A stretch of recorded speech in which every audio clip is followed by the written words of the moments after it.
Hey everyone, and welcome! Today, we're going to tackle something I know a lot of you think about.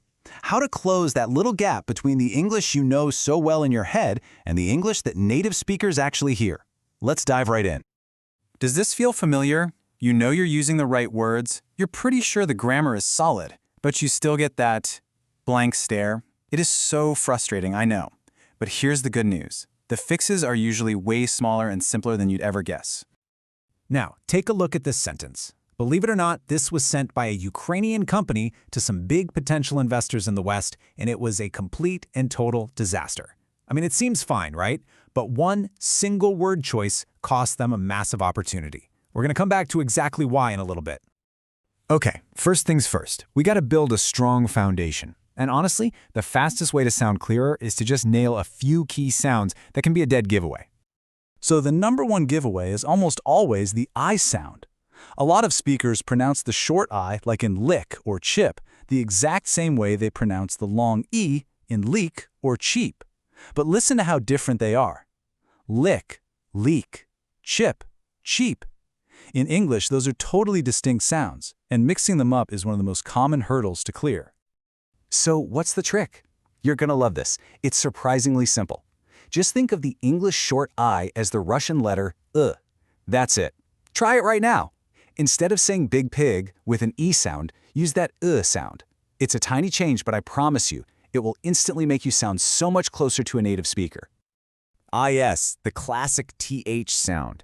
This one is tough for almost everybody, so you are not alone.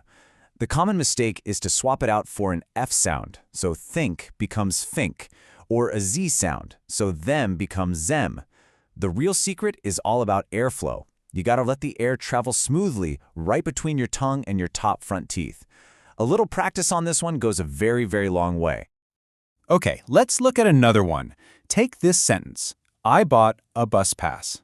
For a lot of speakers, that vowel sound in pass can accidentally come out sounding more like pos or even puss.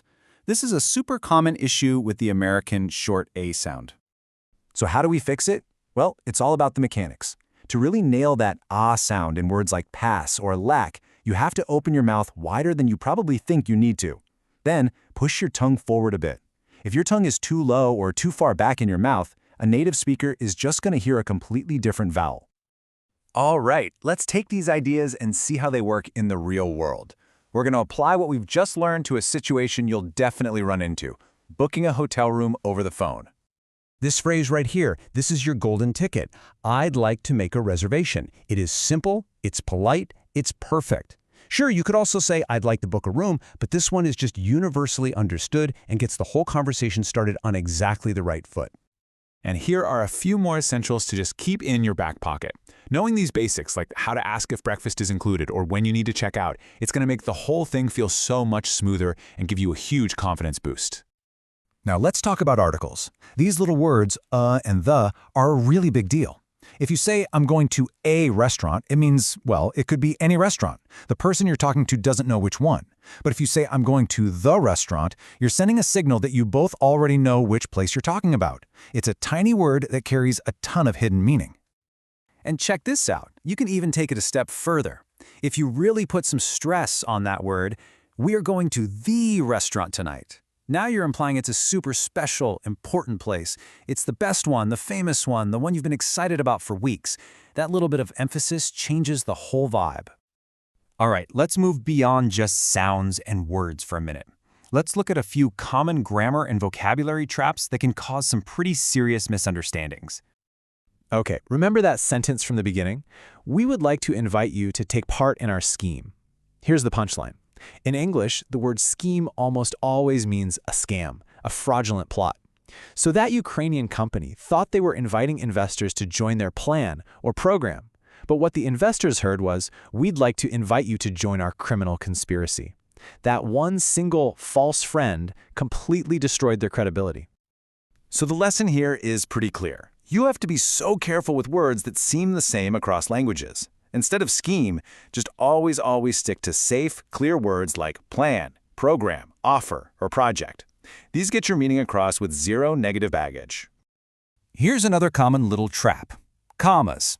There's a tendency to put commas where you would in Russian or Ukrainian, like after it seems or before please. But in English, you usually just don't need them there. Here's a simple rule of thumb. If you're ever not sure whether to use a comma, it's often safer to just leave it out. Okay, let's talk about sentence flow. It's really common in Russian to use short, direct sentences. But in English, sounding fluent often means connecting your ideas into a smoother story. So instead of a bunch of short sentences, try using words like and or which to build one longer, more connected thought. It's a small change that makes your English sound much more sophisticated. Wow, okay, we've covered a lot of ground here, from tiny little sounds all the way to sentence structure. So let's pull it all together and focus on what this is really all about, speaking with confidence. So here it is, your takeaway checklist. First, really focus on those key sounds like the short E. Second, pay attention to how a and the can totally change your meaning. Third, watch out for those dangerous false friends. And finally, practice speaking in full phrases, not just memorizing single words. And look, please remember this. This isn't about having a perfect, flawless accent. Nobody does. This is all about being understood. The goal is just to get your ideas across clearly and confidently so you can really connect with people without all that frustration. It's about progress, not perfection. So I'll leave you with this question. After all of this, what's the one tip you're going to start practicing right away? Just pick one thing and start with that today. Thanks so much for watching.